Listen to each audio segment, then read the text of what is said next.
ایک جج صاحبہ ایک مجرم کو سزا سنانے کا واقعہ بیان کرتے ہوئے بتاتی ہیں کہ میں اندرون سندھ ایک پسماندہ سی تحصیل میں فرائض سر انجام دے رہی تھی کہ میرے سامنے ایک مجرم کو پیش کیا گیا جس نے دوران ڈکیتی نہ صرف خاتون سے جنسی زیادتی کی 33 پی بلکہ اسے حوث مٹانے کے بعد قتل کر دیا گیا تھا۔ شواہد کے مطابق خاتون کے گلے میں پھندا ڈال کر اسے چھت میں لگی حد سے لٹکا دیا گیا تھا، مگر خاتون کے ہاتھ اور پاؤں کھلے تھے۔ حیرت انگیز طور پر گردن میں لگے پھندے کو خاتون نے صرف ایک بار پکڑ کر چھڑانے کی کوشش کی تھی، اور مجھے یہ بات بہت عجیب لگی تھی کیونکہ جب دم گھٹنے سے موت ہوتی ہے تو انسان ایڑیاں رگڑتا ہے، گلے لگے پھندے کو نکالنے کی بھرپور کوشش کرتا ہے، مگر اس خاتون نے ایسا بالکل بھی نہیں کیا تھا کیونکہ رسی کے بنے پھندے پر خاتون کی انگلیوں کے نشانات موجود تھے، جس سے صاف ظاہر ہوتا تھا کہ خاتون کو زندہ حالت میں پھندے سے لٹکایا گیا تھا۔ میں نے یہی سوال تفتیشی افسر سے بھی کیا تھا کہ خاتون نے خود کو پھندے سے آزاد کرانے کے لیے ہر ممکن کوشش کیوں نہیں کی۔ میرے سوال کے جواب میں تفتیشی افسر نے جواب دیا تھا کہ نہ تو ہمارا خیال اس طرف گیا ہے اور نہ ہی ہم نے یہ سوال مجرم سے پوچھا ہے، اگر آپ حکم دیں تو دوبارہ تفتیش کر لیتے ہیں۔ میں نے دوبارہ تفتیش سے منع کرتے ہوئے روبرو کھڑے مجرم کو مخاطب کرتے ہوئے پوچھا کہ اس خاتون کے ساتھ اس قدر بربریت برتنے کی وجہ کیا تھی،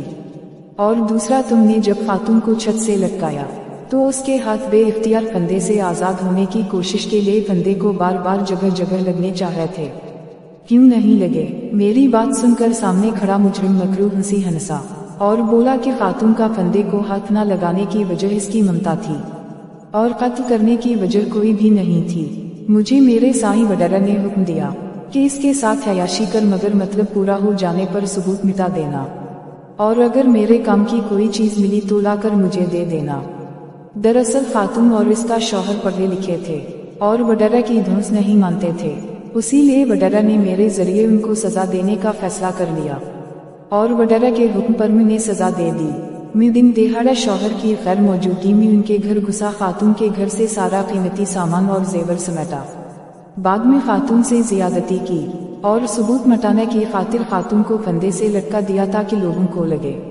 اس نے خودکشی کر لی ہے۔ اور رہی بات خاتون کا پھندے کی طرف ہاتھ نہ لے جانا، تو اس کی وجہ ممتا تھی، کیونکہ خاتون نے ہاتھوں کی مدد سے پھندا پکڑ لیا تو مجھے لگا اسے مرتے مرتے وقت لگ جائے گا، میرے پاس اتنا وقت نہیں تھا، لہٰذا میں نے اس کی 1.5 سال کی بیٹی کو زمین پر گرا کر اس کے سینے پر پاؤں رکھ کر دبانا شروع کر دیا۔ بیٹی کو دیکھ کر خاتون اپنی موت کو بھول کر بیٹی کی طرف لپکنے لگی اور چند ہی جھٹکوں سے اس کی گردن ٹوٹ گئی، گردن ٹوٹتے ہی وہ مر گئی۔ میں نے اس کی بچی کو وہیں چھوڑا، زیور اور نقدی اٹھایا اور باہر نکل آیا۔ میں نے اپنی ضرورت کی چیز حاصل کر لی تھی اور سائیں کی ضرورت کی چیز سائیں کو دے دی۔ سائیں کا وعدہ تھا پولیس اور عدالت کو وہ سنبھال لے گا، اس لیے میں مطمئن ہوں۔ اس بات میں کوئی شک نہیں کہ ڈکیتی، زیادتی اور قتل کے باوجود بھی وہ شخص میرے سامنے ہی کھڑا تھا، جیسے محض کوئی ٹریفک سگنل توڑ کر آیا ہو۔ اس کی بات ختم ہوئی تو میرے ذہن میں بیسین سوال اٹھے۔ پولیس تفتیش میں کہیں بھی ڈکیتی کی چیزیں وغیرہ کو دینے کا ذکر نہیں تھا، نہ ہی کہیں خاتون کی بیٹی پر کیے گئے تشدد کا ذکر تھا،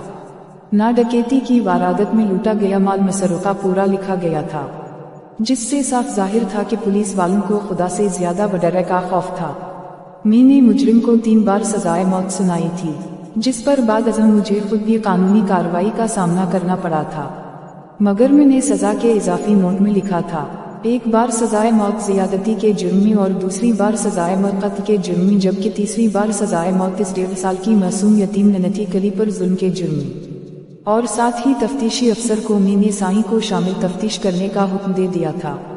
وہ کہ سائیں کبھی قصوروار ثابت نہیں ہو سکا۔ مجھے معلوم تھا وہ کبھی مجرم ثابت نہیں ہوگا، مگر میں نے جہاں تک ممکن تھا انصاف کرنے کی کوشش کی تھی۔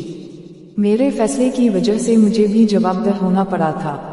اور متعلقہ فورم پر مجھ سے اتنی سخت سزا کی وجہ پوچھی گئی تو سامنے بیٹھی خاتون ممبر کو الگ کر کے میں نے اپنے جسم پر جلنے اور زخم کے نشانات دکھاتے ہوئے کہا کہ میں نے سوتیلی ماں کے پاس پرورش پائی، اور جب مجھے خیال آیا کہ وہ 1.5 سال کی بچی بھی اب سوتیلی ماں کے پاس پرورش پائے گی تو مجھے اس ظالم شخص کے اس جرم کی سزا موت سے کم نظر نہیں آئی۔ میری تکلیف کو سمجھتے ہوئے فورم کے تمام ممبران نے مجھ سے ہمدردی کا اظہار کرتے ہوئے مجھے نرمی سے قوانین کو مد نظر رکھ کر چلنے کا کہا